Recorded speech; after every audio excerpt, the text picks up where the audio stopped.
Okay. जेव्हा library install करतो, तेव्हा लायब्ररीला यूज करायच्या अगोदर त्याला इम्पोर्ट करणं गरजेचं आहे. तरच ते आपण काय करू शकतो, यूज करू शकतो. म्हणून आपण इथं लिहितोय इम्पोर्ट numpy ॲज एनपी. तर ॲज एनपी का लिहितोय? कारण की ते एक शॉर्टकट की आहे, शॉर्टकट नेम आहे numpyचं.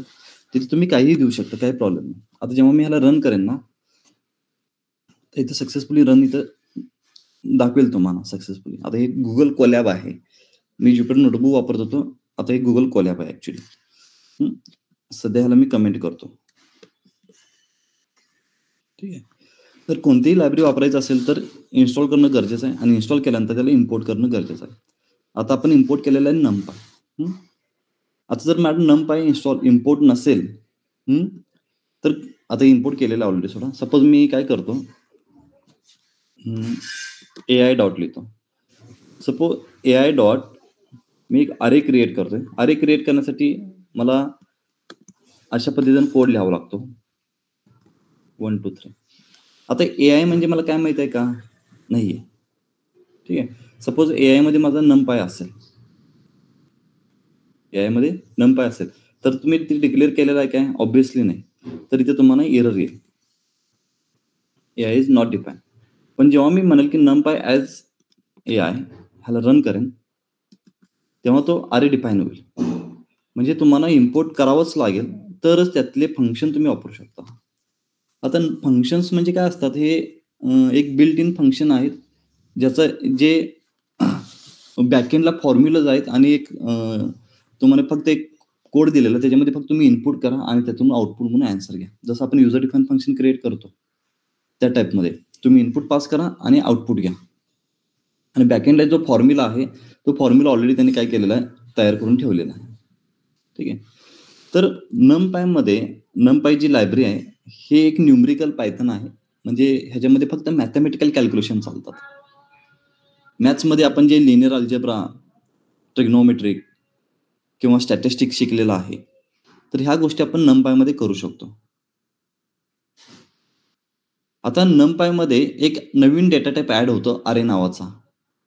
जसं लिस्ट टपल सेट आहे, त्या पद्धतीनं अरे नावाचा एक डेटा सेट आहे. तर सुरुवातीला आम्ही पाहिला होता की अरे हा कसा क्रिएट केला जातो मॅन्युअली आणि बिल्ट इन फंक्शनने. ओके. त्यानंतर त्याच्यावर कोणकोणते ऑपरेशन आपण करू शकतो.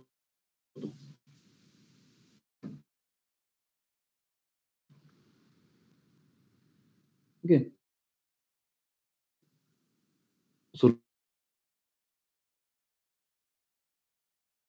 सुरुवातीला आपण अरे क्रिएट करायचं.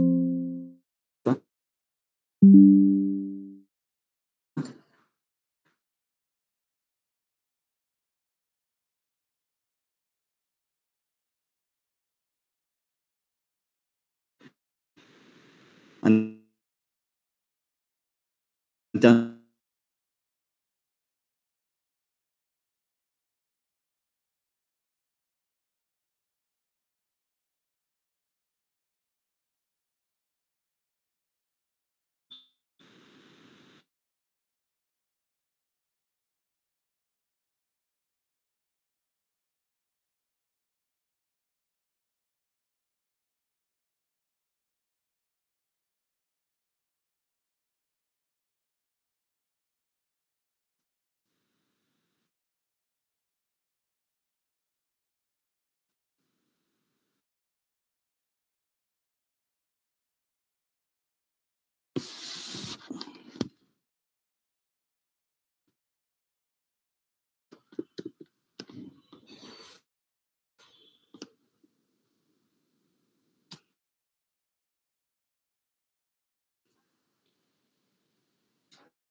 सर दिसत नाही स्क्रीन नीट.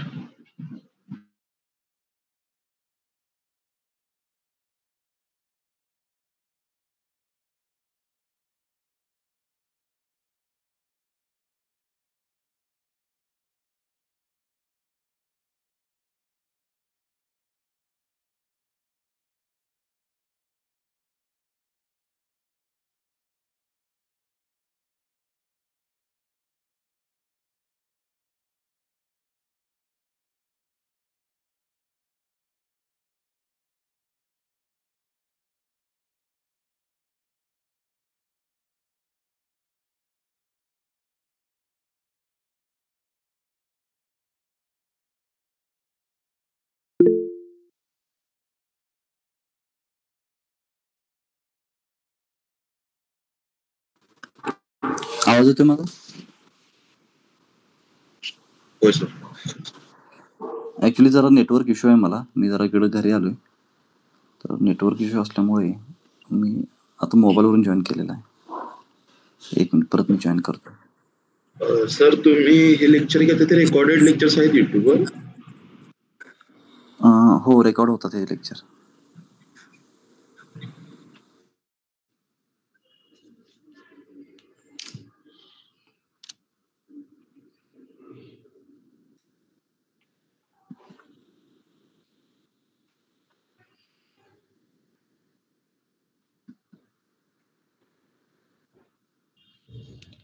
आता आवाज येतोय का? हा येतोय सर आवाज. ठीक आहे. कुठेपर्यंत तुम्ही पाहिला होता? कुठे ब्रेक झाला होता आपला आवाज स्क्रीन? सर तुम्ही ते ॲरे क्रिएट करता बाय डिफॉल्ट त्यांनी सगळं सांगता. ओके, ठीक आहे. चालेल.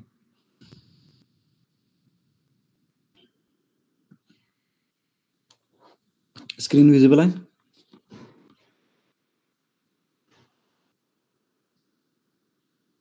ओके, ठीक आहे.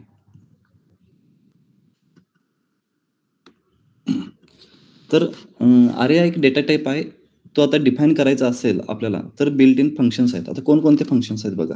जे ऑलरेडी लेक्चर अटेंड केलेले त्यांना माहित असेल. ओके. अरेंज,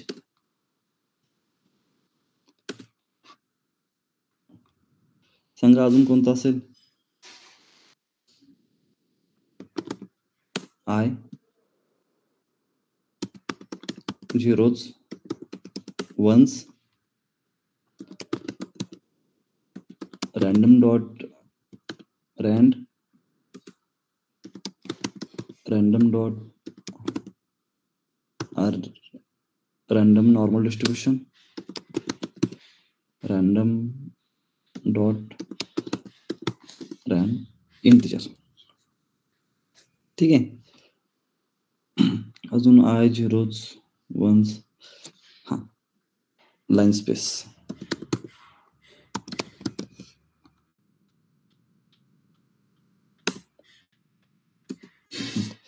तर सध्या तरी एवढे मला आठवत आहेत. अजून असतील तर सांगेन मी.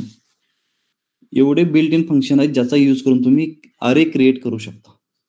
जसं मी 1 to 3 केलेलं आहे. आता मला सपोज 1 to 1000 हवे तर मी टाईप करू शकतो का मॅन्युअली? तर नाही, ते खूप लेंदी होईल ते. जर तुम्ही 1 to 1 lakh हवं असेल तर ते टाईप करू शकता, खूप लेंदी होईल. तर त्यासाठी आपण वापरणार आहे np डॉट अरेंज. इथं स्टेप बाय स्टेप आपण काय करूया, लिहूया अरेंज. np डॉट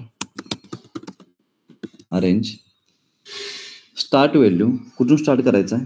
जर तुम्ही डिरेक्टली अशा पद्धतीने व्हॅल्यू देत असाल तर स्वतः कन्सिडर करतो की 0 पासून स्टार्ट करायचं आहे आणि 19 पर्यंत स्टॉप करायचं. 19 का? कारण की लास्ट व्हॅल्यू ही एक्सक्लूड असते. लास्ट व्हॅल्यू एक्सक्लूड असते. जर तुम्ही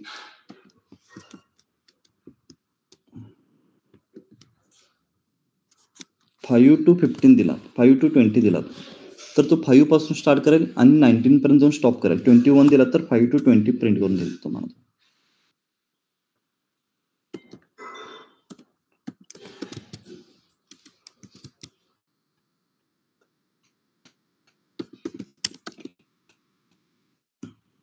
आता सपोज 1 to 20 कॉमा 2 करतो तर ह्याचा अर्थ काय, 2 ने तो स्टेप घेणार आहे. 1 नंतर डायरेक्टली 3, 3 नंतर 5 अशा पद्धतीने स्टेप. ओके. जर मी तर 3 घेत असेल तर 3 ने स्टेप घेईल. म्हणजे स्टार्ट व्हॅल्यू, एंड व्हॅल्यू आणि स्टेप व्हॅल्यू अशी त्याची प्रोसिजर असतात.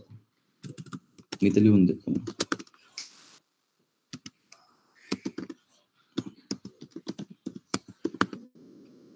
अशा पद्धतीने हा रन होतो. ठीक आहे. निगेटिव्ह सुद्धा आहेत. निगेटिव्ह जर यायचं असेल तर आपल्याला आता हे मिनिमम टू मॅक्झिमम कडे जातोय तर मॅक्झिमम कडून मिनिमम कडे यावं लागेल. त्यासाठी आपल्याला कोड लिहावं लागेल अरेंज 20,1 म्हणजे मॅक्झिमम कडून मिनिमम कडे आणि -1 म्हणजे काय, निगेटिव्ह डायरेक्शन यायचं आपल्याला. तर अशा पद्धतीने आपण निगेटिव्ह घेऊ शकतो. निगेटिव्ह मध्ये स्टेप्स वाढवले तरी चालतात.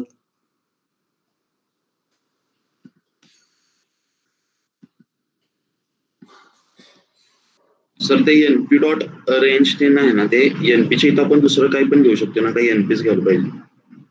इथं तू काय डिफाईन केलंस त्याच्यावर मॅटर करतं ते. इम्पोर्ट करताना जे पण काही करतोय ते. येस. तिथे तुझं नाव लिहिलं तनिष्क जरी लिहिलास इम्पोर्ट नंपाय तनिष्क तर खाली तनिष्क वापरू शकतोस तू. ओके. आणि सर ते ऍरे घ्यायची म्हणजे हेच मॅन्डेटरीच आहे ते सगळे जे तुम्ही डेटा बिल्ट-इन टाइप फंक्शन्स वापरता. आहे. डेटा टाइप आहे तो नंपायचा डेटा टाइप. नंपायवर ऑपरेशन करणे म्हणजे अरेवर ऑपरेशन करणे. आणि ते सगळे डेटा टाइप घेणं म्हणजे मॅन्डेटरीच जर आहे अरे ना. नसेल तर नंपाय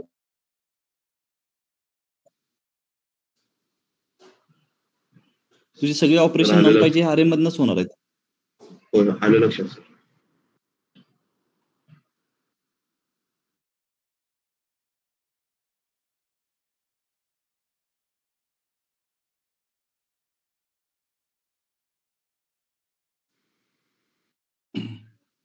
हा तू लिस्टवर हे ऑपरेशन नाही करू शकत. हा म्हणून तुझं म्हणलं की नंपाय मध्ये एक स्पेसिफिक डेटा टाइप आहे अरे आणि त्या डेटा टाइप मध्ये ना फक्त युनिक डेटा टाइप स्टोअर होतो बरं का. युनिक डेटा टाइप म्हणजे काय, जर तुझ्याकडे अरे घेतो ना आपण त्याच्यामध्ये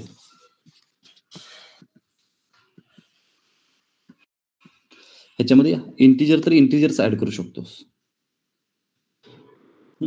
ह्याच्यामध्ये जर तू फ्लोट व्हॅल्यू आणि स्ट्रिंग व्हॅल्यू घेण्याचा प्रयत्न केलास तर काय होतं बघ.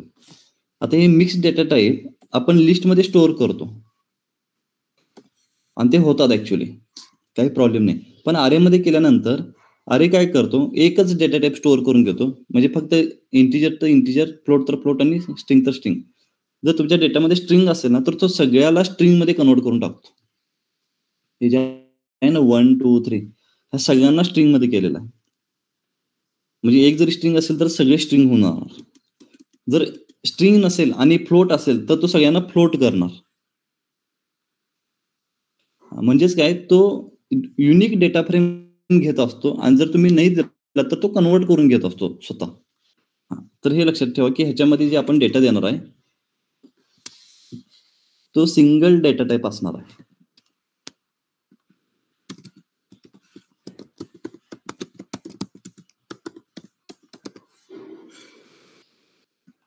ठीक आहे. तर अरेंज झालेला आहे. आता नेक्स्ट कोणता आहे आय. आय म्हणजे आयडेंटिटी. आयच्या ऐवजी आपण झिरोज घेऊया आधी म्हणजे तुम्हाला समजेल. झिरोज. सपोज मला एक अरे क्रिएट करायचं आणि त्याच्यामध्ये 10 झिरोज पाहिजेत तर एनपी डॉट झिरोज 10. सपोज मला 10x10चा 5x5चा मॅट्रिक्स हवा आहे तर ब्रॅकेटमध्ये पास करा 5,5 अशा पद्धतीनं तुम्हाला 5x5 5 मॅट्रिक्स येईल त्याच्यामध्ये सगळे एलिमेंट झिरो असतील.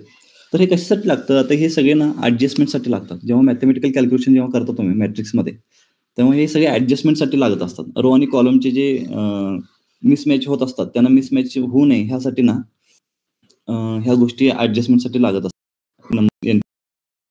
एनपी डॉट वन्स ठीक आहे. आता एनपी डॉट वन्स मध्ये पण मी 3,3 घेतो.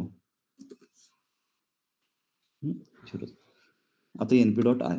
एनपी डॉट आय म्हणजे आयडेंटिटी मॅट्रिक्स. आयडेंटिटी मॅट्रिक्स माहित असेल तर आयडेंटिटी मॅट्रिक्स म्हणजेच काय आधी रन करतो म्हणजे तुम्हाला एक्सप्लेन करायला इझी जाईल.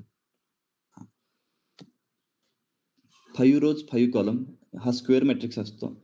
स्क्वेअर म्हणजेच काय असतो स्क्वेअर म्हणजेच काय रो इक्वल टू कॉलम. ठीक आहे. रो आणि कॉलम सेम असतात त्याला स्क्वेअर मॅट्रिक्स म्हटलं जातं. तर आयडेंटिटी मॅट्रिक्स म्हणजे काय 0 पोझिशन आणि 0 पोझिशन इथे 1 असतो. 1 नंबर रो आणि 1 नंबर कॉलम इथे सुद्धा 1च असतो. 2 नंबर रो कॉलम इथे सुद्धा 1च असतो. 3 नंबर रो आणि 3 नंबर कॉलम म्हणजे जो डायगोनल एलिमेंट असतो ह्याला डायगोनल एलिमेंट म्हणतात. 0 0 1 1 2 2 3 3 0 row 0 column 1 row 1 column 2 row 2 column. Okay. हे जे डायगोनल एलिमेंट असतात ते जर 1 असतील आणि ऑफ डायगोनल म्हणजे हे डायगोनल सोडून बाकीचे जेव्हा 0 असतात तेव्हा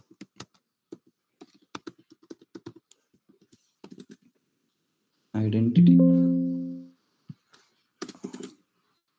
ठीक आहे. तर हे आय आणि आयडेंटिटी एकच आहे ऍक्च्युली. तसं कन्सिडर केलं तर दोन्ही एकच आहेत. तर आय आणि आयडेंटिटी. तर हे सुद्धा मॅथमॅटिक्समध्ये आपल्याला लागत असतं. राहिलेला आहे line space, random numbers. Line space पहा. NP dot line space. मला स्पेसिफिक व्हॅल्यू पासून एका व्हॅल्यू पर्यंत हा तनिष बोल. सर ते आय मध्ये जे म्हणजे 1 असे क्रॉस मध्ये म्हणजे प्रिंट झाले ते कशामुळे सर म्हणतो ते मॅट्रिक्स मध्ये ना आयडेंटिटी मॅट्रिक्स नावाची कन्सेप्ट आहे. ओके, लिनियर अल्जेब्रामध्ये मॅट्रिक्स मध्ये ना आयडेंटिटी मॅट्रिक्स हे मोस्टली मॅथमॅटिकल कॅल्क्युलेशनसाठी मॅट्रिक्स कॅल्क्युलेशन मध्ये मदत करतात. आता ते तुला मला सांगता नाही येणार कारण की ते तसंच का, कारण की ते आयडेंटिटी मॅट्रिक्स एक टाईप आहे त्याचा, तो मॅट्रिक्स मधला. Okay sir. जर कधी ते वापरण्यात आलं आपल्या पुढे तर मी तुला सांगेन तिथं आपण आयडेंटिटी मॅट्रिक्स वापरल्यास. Line space. आता 0 to 100 मध्ये मला किती इक्वल पार्ट करायचे आहेत? इक्वल पार्ट म्हणजे काय? दोन व्हॅल्यू मध्ये सेम डिफरन्स. आता फॉर एक्झाम्पल इथे बघा, लिनियरली सेपरेट म्हणजे काय किंवा लाईन स्पेस म्हणजे काय? इथे मी एकूण 4 इक्वल पार्ट केलेले आहेत. 0 to 25, 25 to 50, 50 to 70, 75 to 100. त्यासाठी मला 5 व्हॅल्यू इम्पॉर्टंट आहे. 5 व्हॅल्यू असेल तर 4 व्हॅल्यू मी डिफाईन करू शकतो. तर बघा प्रत्येक व्हॅल्यूमध्ये सेम डिस्टन्स आहे, तर ह्याला म्हटलं जातं लाईन स्पेस. सेम दोन व्हॅल्यूमध्ये सेम डिफरन्स आहे, त्याला लाईन स्पेस. जर मी 0 to 100 मध्ये 100 इक्वल पार्ट करायचं असेल तर मला 101 द्यावं लागेल. तर बघा प्रत्येक व्हॅल्यूच्या इन बिटवीन सेम डिस्टन्स आहे, त्याला लाईन स्पेस म्हटलं जातं. असे तुम्ही कितीही व्हॅल्यू दोन व्हॅल्यूच्या इन बिटवीन तुम्ही असे कितीही लिनियरली सेपरेटेड स्पेस बनवू शकता. Line space linearly separated. ठीक आहे. हा सुद्धा एक आरेख झाला. हे सुद्धा एक आरेख डिफाईन करायचा एक टाईप आहे. Next NP dot random. आता रॅन्डम नंबर मध्ये ना सध्या तरी आपण पहिल्यांदा शिकणार युनिफॉर्म. युनिफॉर्मची जी रेंज आहे ती 0 to 1 मध्ये आहे. म्हणजे तुम्ही जे रॅन्डम नंबर जनरेट कराल NP डॉट, ह्या रॅन्डम मध्ये ना भरपूर फंक्शन आहेत. त्याच्यातला हा रँड फंक्शन आहे. इथे बघा रॅन्डम, रँड इंटिजर, रँड रियल असे भरपूर सॅम्पल आहे. त्यातला मी हा जो RND फंक्शन आहे तो घेतोय आणि ह्याच्यामध्ये सपोज 5 पास करतोय तर मला 5 नंबर भेटतील. पण हे जे व्हॅल्यूज आहेत ना हे 0च्या खाली आणि 1च्या अबाव कधीच नसणार आहेत, कारण की हे युनिफॉर्म डिस्ट्रीब्युशन आहे. स्टॅटिस्टिक्समध्ये डिस्ट्रीब्युशन्स आहेत. मोस्टली प्रत्येक डिस्ट्रीब्युशनला एक रेंज असते, त्या रेंजमध्येच व्हॅल्यू तुमची लाईव्ह होते. तर हा युनिफॉर्म डिस्ट्रीब्युशन आहे. ह्या युनिफॉर्म डिस्ट्रीब्युशनमध्ये जी रेंज आहे ती 0 to 1 आहे. म्हणजे तुम्ही जे रॅन्डम नंबर जनरेट करा रॅन्डमली ते 0 आणि 1च्या इन बिटवीनच असतील. कितीही रॅन्डम नंबर जनरेट करा 0 to 1 मध्ये. ओके.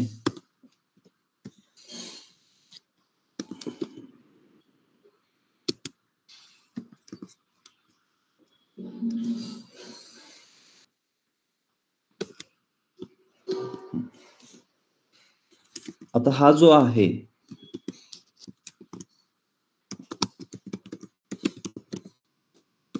हा स्टँडर्ड नॉर्मल डिस्ट्रीब्युशनचा. ठीक आहे. स्टँडर्ड नॉर्मल डिस्ट्रीब्युशनची रेंज जी आहे ती -3 to 3 आहे. परंतु हे सुद्धा 99.99% म्हणजे चुकून 0.1% चान्सेस आहेत की ते -3च्या बाहेर आणि +3च्या अबाव जाऊ शकतो. चुकून चान्सेस आहेत. ओके. 100% नाही शुअर, ते प्रोबॅबिलिटी आहे शेवटी. तर मी याला रन करतो. तर बघा मायनस सुद्धा आहेत, प्लस सुद्धा आहेत, पण ह्या दोघांच्या रेंजमध्येच ते व्हॅल्यूज आहेत. मी सपोज एक 50 रॅन्डम नंबर घेतो. -1 पॉईंट, -1 पॉईंट, 2 पॉईंट, 1 पॉईंट. मी परत रन केले की रॅन्डम नंबर बदलतील बिकॉज हे रॅन्डम नंबर आहेत. तर तुम्हाला त्याच रेंजमध्ये तुम्हाला व्हॅल्यूज इथे भेटते. मॅक्झिमम 2 ला गेलेला आहे, 3 काय क्वचितच तुम्हाला ते 3 कधी तर भेटेल, अदरवाईज भेटणार नाही. ठीक आहे, हे झालं normal distribution. Next caps lock झाले, सॉरी.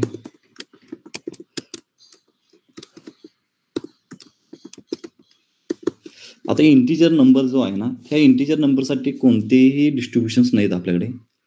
ओके, तर ह्यासाठी ना आपल्याला रेंज स्वतः डिफाईन करावं लागेल.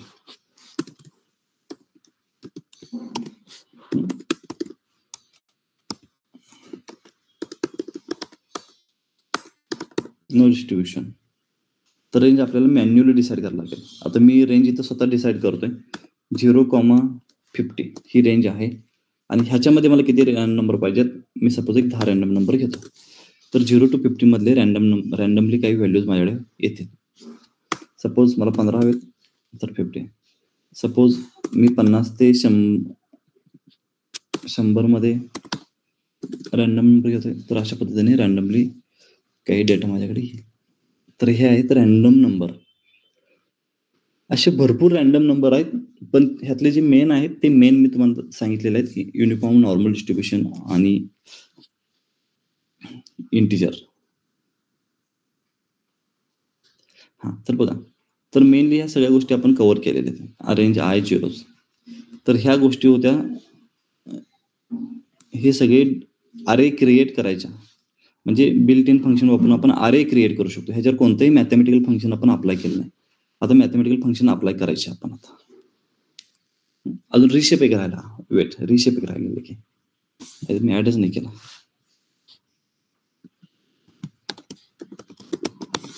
रिशेप, बघा, रिशेप नावाची अजून एक कन्सेप्ट आहे. आता हा जो डेटा आहे, आता एनपी डॉट रॅन्डम नंबर, मी ह्याला ARR असं एका नावाने स्टोअर करतो. तर ह्याच्यामध्ये टोटल नंबर किती आहेत, 15 नंबर्स आहेत. इथे 15च्या नंबरच्या ऐवजी मी काय करतो, 18 नंबर घेतो, म्हणजे 18 रॅन्डम नंबर इथे येतील. मी ARR ला प्रिंट पण करतो. आता हे जे डायमेन्शन आहे ह्याचा जर मी शेप चेक केला, मी ते खाली चेक करतो, ARR डॉट शेप चेक केला, तर शेपमध्ये मला असं समजेल की 18 रोज आहेत आणि एक कॉलम आहे. म्हणजे 18 म्हणजे असं व्हर्टिकली चेक केलं जातं बरं का, 18 रोज आणि एका कॉलम मध्ये 18 रोज आहेत असं. तर ह्याचा मी शेप चेंज करू शकतो. आता हे जो जसा दिसतो ना, तर ह्याचा शेप चेंज करू शकतो. तर त्यालाच मी म्हणतोय रिशेप. काय म्हणणार आहे, रिशेप. आणि मला शेप किती करायचा आहे, आता 18 एलिमेंट आहेत, तर सगळ्या 18 एलिमेंटचा इथे यूज झाला पाहिजे. एक सुद्धा कमी होऊ नये, एक सुद्धा जास्त होऊ नये. तर मी सपोज 6 रो आणि 3 कॉलम केले, तर 6 × 3 18. 18च्या 18 इथे फुलफिल होतात. तर इथे मला रिशेप होण्याचे चान्सेस जास्त आहेत. तर बघा, हे 6 रो 1 कॉलम. अजून काय करू शकतो मी, 18 आहे तर 3,6 अशामध्ये सुद्धा रिशेप करू शकतो. अजून काय करू शकतो, 9,2 करू शकतो. हा, तर मी 9,3 करण्याचा प्रयत्न केला तर तो एरर थ्रो करेल, कारण की तेवढे एलिमेंट आपल्याकडे नाहीच आहेत, 18च आहेत.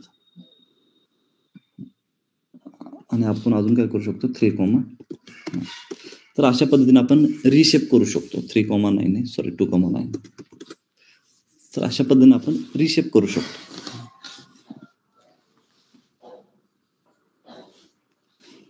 ठीक आहे, आता मॅथ्स पाहूया, मॅथमॅटिकल ऑपरेशन. मी ए नावाचा एक अरे घेतोय. ओके, एनपी डॉट अरे, आणि ह्याच्यामध्ये 1 2 3 व्हॅल्यूज घेत आहे. मी बी नावाचा एक अरे घेतो, एनपी डॉट अरे, ह्याच्यामध्ये व्हॅल्यूज घेतो 3, 2, 1. बघा, 2 अरे माझ्याकडे आहेत सध्या. आता मी जेव्हा A + B करेन, तेव्हा बघा पोझिशन वाईज याची ऍडिशन होते. 1 + 3 4, 2 + 2 4, 3 + 1 4. आता इथं थोडं आपण काय करूया, आन्सर सेम यायला नको, 4 5 6 अशा पद्धतीने घेऊया. ते 1 + 4 5, 2 + 5 7, 3 + 6 9. अशा पद्धतीने तुम्ही ऍडिशन केलं तर, मायनस केला तरी सेम होणार आहे. 1 मधून -4 गेल्यानंतर -3, 2 मधून -5 -3, 3 मधून -6 -6. तर प्रत्येक व्हॅल्यूमध्ये इथे प्रत्येक व्हॅल्यू वाईज ऑपरेशन होणार आहे. जर ए मध्ये तुम्ही 100 ऍड केलात तर प्रत्येकमध्ये ऍड होईल 101, 102, 103. आता हे जर तुम्ही लिस्टमध्ये जर केलात, एल नावाचं एक लिस्ट घेतला मी, ठीक आहे, ह्याला मी रन करतो आणि मी तर एल मध्ये ऍड करण्याचा प्रयत्न करतो, तर तो ऍड नाही होणार, कारण की हे जे सगळे फंक्शन आहेत ना हे अरेवर अप्लाय होतात मोस्टली, म्हणून इथं अरे आपण यूज करतोय, कारण मॅथमॅटिकल इझी होतं ह्याच्यामध्ये. आता लिस्टवर अप्लाय होत नाही, पण इथं अरे असेल तर अप्लाय होतो. ठीक आहे. त्यानंतर सपोज काही हा बी आहे, तर np.sqrt स्क्वेअर रूट घेऊ शकतो बीचा, तर प्रत्येक व्हॅल्यूचा स्क्वेअर रूट मला भेटेल. तुम्हाला जर 16चा स्क्वेअर रूट हवा असेल तर आन्सर येईल 4. ओके, जर तुम्हाला 4चा स्क्वेअर रूट भेटत असेल तर आन्सर येईल 2. तर अशा पद्धतीने np.sqrt म्हणजे स्क्वेअर रूट तुम्हाला भेटेल. np.exponential जर हवा असेल तर एक्सपोनेन्शियल मध्ये तुम्ही व्हॅल्यू पास करा, एक्सपोनेन्शियलची व्हॅल्यू भेटेल. जर अरे पास केला तर तुम्हाला सगळ्या गोष्टीचा एक्सपोनेन्शियल भेटेल. इथे अरे कुठला आहे, हा ARR म्हणजे हा आहे, त्याचा एक्सपोनेन्शियल आहे. अजून काही np.log आहे. लॉग मध्ये तुम्ही ARR पास केला तर प्रत्येकाचा लॉग येईल. लॉग टू द बेस जर बदलायचं असेल तर बेस बदलू शकता, काही प्रॉब्लेम नाही. Hello sir. बोला सर. त्यामध्ये +23 +13 काय आहे त्यावर? कुठे? हे ई रेस्ट टू आहे. ते ई रेस्ट टू म्हणजे कसं असतं माहिती का? आता हे +23 म्हणजे काय, तुला कसं सांगू, इथे तुला लिहून दाखवतो मी. ठीक आहे, 2.5 ई रेस्ट टू जर -3 असेल तर ह्याचा अर्थ कसा असतो, 0.00025 असं असतं ते. मग ते शो करू शकत नाही म्हणून -3 दाखवतो. आता +3 कसा असतो, 2.5 e⁻³ ह्याचा अर्थ काय, 2000.5 म्हणजे 2000 आहे तो. ओके. म्हणजे ते एवढा तर हे 7च्या पुढे 23 झिरो देऊ शकत नाही आपण, म्हणून +23 असं लिहिलेलं आहे त्यांनी. हे मॅथमॅटिक्स मध्ये थोडं बघावं लागेल तुला, नाही तर खूप लेंदी नंबर होईल तो.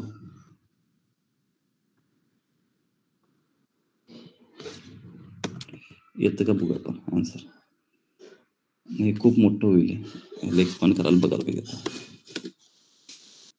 ठीक आहे, e⁻² म्हणजे मोठी व्हॅल्यू,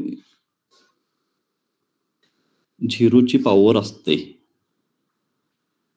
असं म्हणू शकतो. जेवढे प्लस म्हणजे तेवढे तुमचे बॅकला झिरोच असतात, मायनस म्हणजे पुढे असतात. जेवढी व्हॅल्यू, जेवढा e⁻⁻ असेल तेवढी व्हॅल्यू तुमची छोटी असते, जेवढे प्लस असतात e⁻, तेवढी व्हॅल्यू मोठी असते. ओके, आता हा जो e⁻ मध्ये सगळ्यात मोठा कोण आहे, तर ज्याच्या पुढे 40 झिरो आहेत तो मोठा.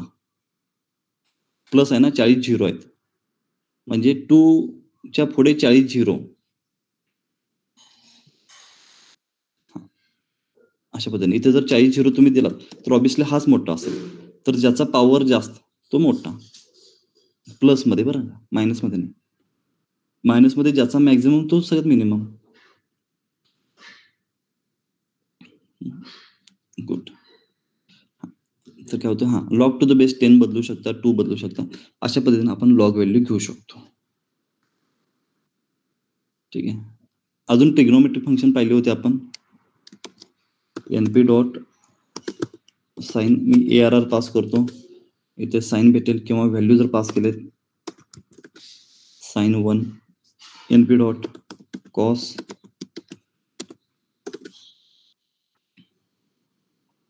अशा पद्धतीने घेऊ शकतो आपण.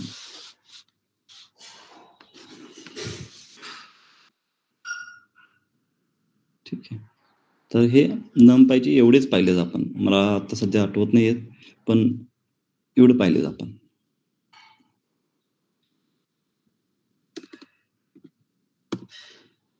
सर आपण numpy मध्ये CSV फाईल पण घेऊ शकतोय ना? पांडाज मध्ये. numpy मध्ये नाही का? नाही, पांडाज मध्ये येतं ते. समजलं का सर्वांना numpy? सर फक्त numpy हे फक्त मॅथमॅटिकल ऑपरेशन साठी यूज केलं जाते म्हणजे. येस, फक्त मॅथ्स. डॉट प्रोडक्ट एक राहिला बघ. आता ए नावाचा एक डेटा सेट आहे, नाही आपल्याला डिफाईन करावं लागेल. Okay, A equal to np dot array, तर ह्याच्यामध्ये मी मॅट्रिक्स घेतो, मॅट्रिक्सच राहिला मेन पॉईंट. तर आपण मॅट्रिक्स पहिल्यांदा शिकून घेऊया, मग आपण ते कॅल्क्युलेशन बघूया.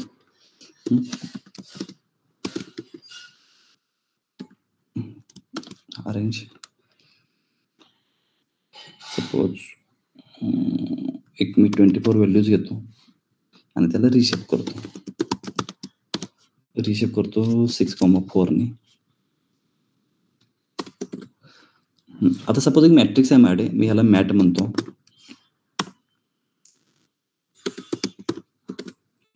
ठीक आहे, हा मॅट्रिक्स हा सुद्धा एक ह्याचाच पार्ट आहे बरं का, नंपायचा. इथं अरे आलेला आहे पुढं. इथं डायमेन्शन असतात 2x2 डायमेन्शन, म्हणजे काय, रो आणि कॉलम.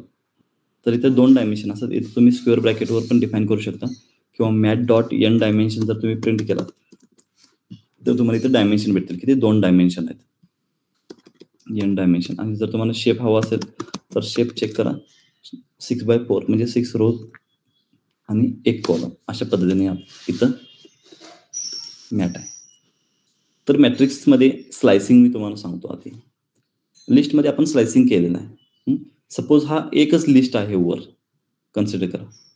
तर ह्याचं स्लायसिंग आपल्याला माहित आहे कसं करतो आपण. ओके, आता कॉलम आणि रो इथे 2 आहेत, तर इथे मला काय करावं लागतं, रो साठी आणि कॉलमसाठी वेगवेगळे स्लायसिंग लिहावं लागतात, रो साठी आणि कॉलमसाठी. आता इथं रो म्हणजे बघा, हा 0 नंबर रो, हा 1 नंबर रो, हा 2 नंबर रो, हे रो असे असतात. आणि कॉलम कुठे, हे 0 1 2 3 असे कॉलम असतात. ठीक आहे, आता स्लायसिंग करण्यासाठी पहिल्यांदा लिहावं लागतं मॅट ऑफ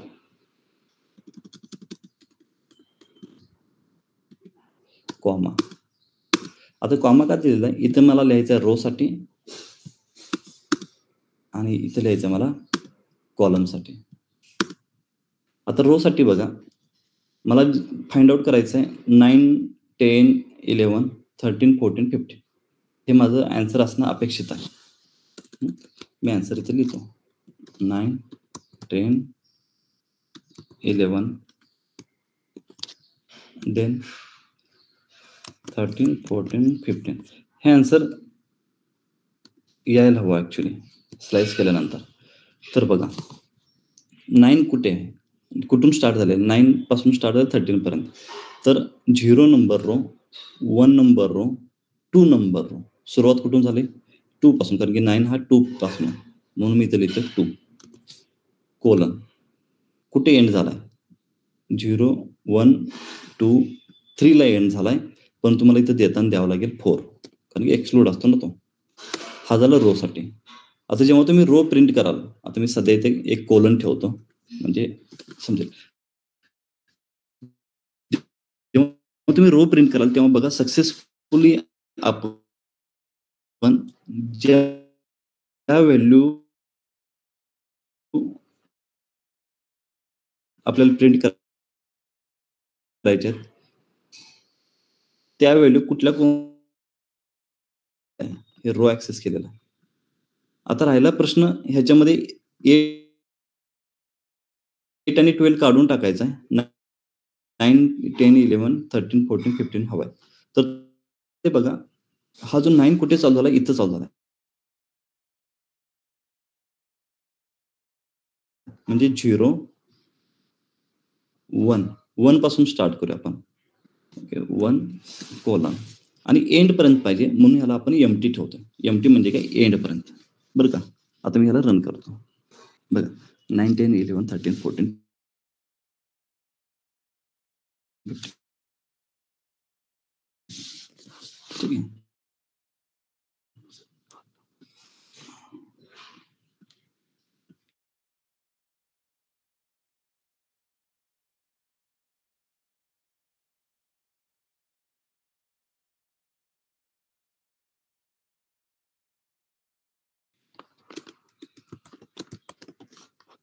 करा इथे मला काय 13, 14, 17, 18 व्हॅल्यूज हवेत मला. आकाश, तनिष्क, आकांक्षा, वैष्णवी.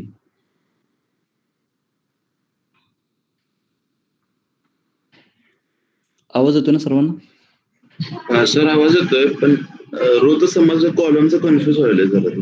बरं, रोजचं तरी सांग. सर आपण स्लायसिंग आता कोणती रो हवे आता आपल्याला 0 पासून ते कन्सिडर करते ना. हो. आज आपल्याला सर म्हणजे 4 पासून घ्यायचं असेल तर म्हणजे 1 द्यायला 1 कोलन कॉमा प्लस आणि जी रो प्रिंट करायची त्याच्या पुढच्या रोचा नंबर द्यायचा आपण. आता आपल्याला 8 प्रिंट करायचा असेल म्हणजे तिसरी रो तर आपण 4थं कोलन द्यायचं आणि कॉमा एक्स्ट्रा कोलन. मला हे व्हॅल्यू पाहिजेत आता 13, 14, 17, 18. हा सर ते कॉलम मध्ये हे होते ना. रो पण सांगायला लागेल, कॉलम पण सांगायला लागेल.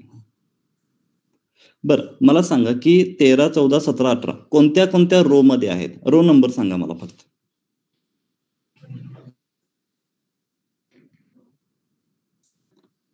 मध्ये 3.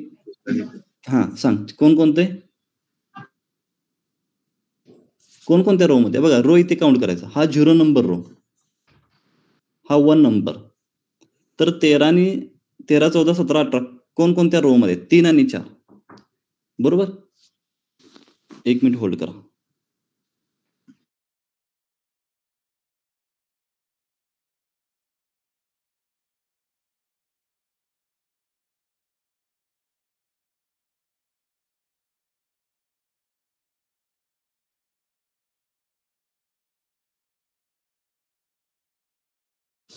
हा तनिष सांग, बरोबर सांगितलंस. कोणकोणत्या रो मध्ये?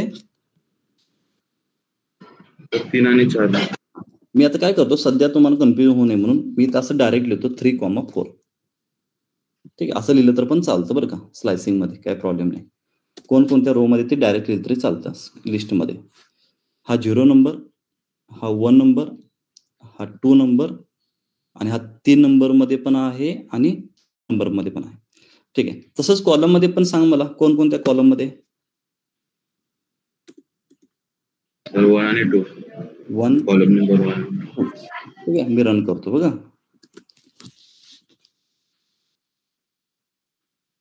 13 सॉरी मला इथं स्लाइसेस करावं लागेल असं वाटतंय मला. स्लाइसेस करावं लागेल. 3 कॉलम 5, 1 कॉलम 3. बरं, इथं 4 पर्यंत जायचंय म्हणून मी 5 लिहिलेलं आहे. इथं मला 2 पर्यंत जायचं म्हणून मी 3 लिहिलेलं आहे.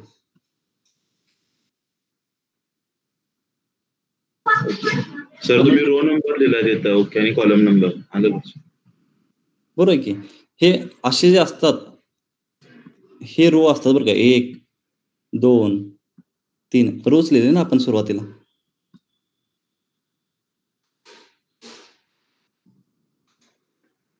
रोज आहेत ना? हा येस सर. बरं, मी आता तुला अजून एक छोटा टास्क देतो, मला सांगा.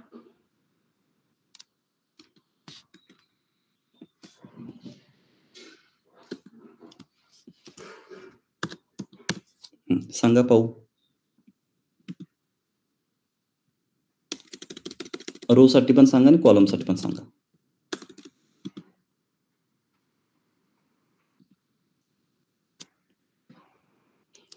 चॅट बॉक्स सर रो साठी 1 आणि 3 म्हणजे घ्यायला पाहिजे. 4, 8 साठी आणि 5, 9 साठी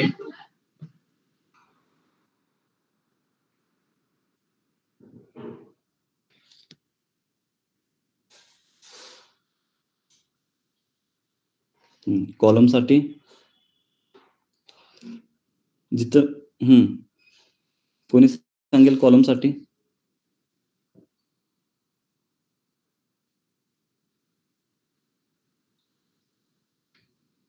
आकाश सांग बरं. 1 सेकंड सर, 1 सेकंड. हा ठीक आहे, चेक कर. मला 4, 5, 8, 9 हे 2 व्हॅल्यूज हवेत. वैष्णवी, आकांक्षा 0 to 1. वैष्णवी मला सांग, जर मी 1 दिला तर तो 1 इन्क्लूड होईल की एक्सक्लूड होईल?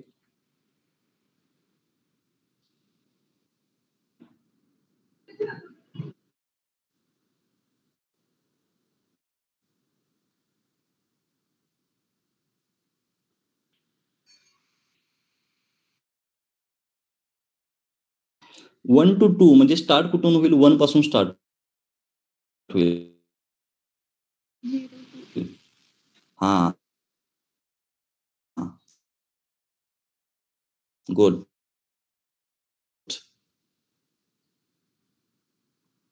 गुड. वैष्णवीने दिलेला आन्सर बरोबर.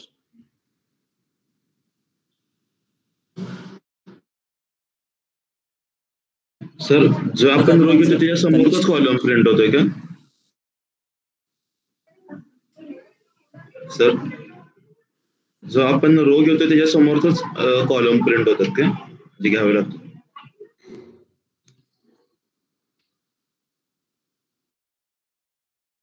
की आता कॉलमचं चाललं. सर तुमचा आवाज कट होतो.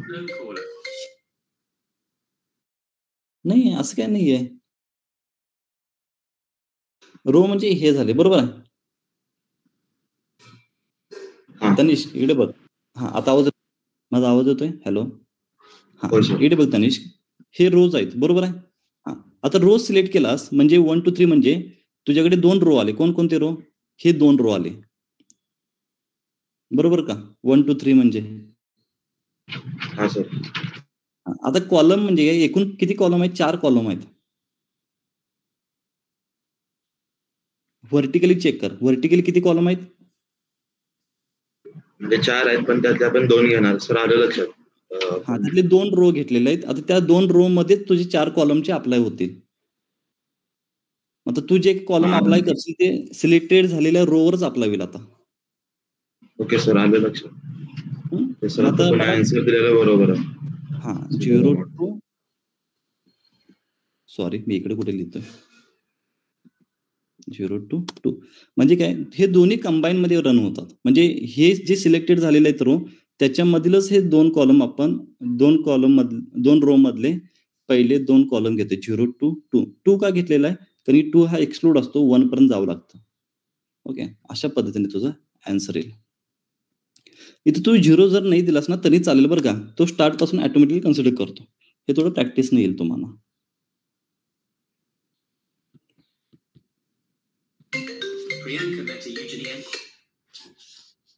समजलं का? गुड. तर मी एक असाइनमेंट तुम्हाला देतो असं बोललो होतो. मी असाइनमेंट तुम्हाला पाठवून देतो. ह्याच्यावरच असाइनमेंट आहे नमपायवर. तर तुम्ही काय करा, ते सॉल्व्ह करा. उद्या परवा 2 दिवस सॉल्व्ह करा. मंडेला आपण पुन्हा लेक्चर 1/3 पण होईल ना स्लाइसिंग? मी एक पाठवलंय बघा, ते पण होईल ना? 3.5 आणि 1 सांग, मी ते टाईप करतो. आपण चेक करूया ना. 3.5 3.5 असेल. 3:5 आणि 1:3. 1:3. आता हा कुठे जाईल माहिती आहे का? 0, 1, 2, 3 हा 3 पासून हे तुझे सगळे 3, 4 हे सिलेक्ट होतील आणि 1, 2, 3 म्हणजे 0, 1, 2 म्हणजे 13, 14, 17, 18 येतील आन्सर.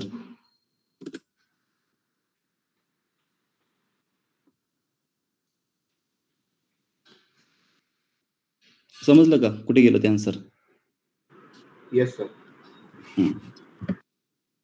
ठीक. तर हे स्लायसिंग जे आहे ना हे खूप इम्पॉर्टंट आहे बरं का. हे स्लायसिंग खूप इम्पॉर्टंट आहे, कारण पुढे जाऊन ना पांडाज मध्ये पण हे आपल्याला इम्पॉर्टंट आहे. तर हे लक्षात ठेवा, स्लायसिंग विसरू नका. तर थांबूया आपण, आजचा सेशन इथंच थांबूया. मंडे पासून आपण पांडाजला स्टार्ट करूया. ठीक आहे. Okay, thank you sir. Welcome. Bye sir. File share करा.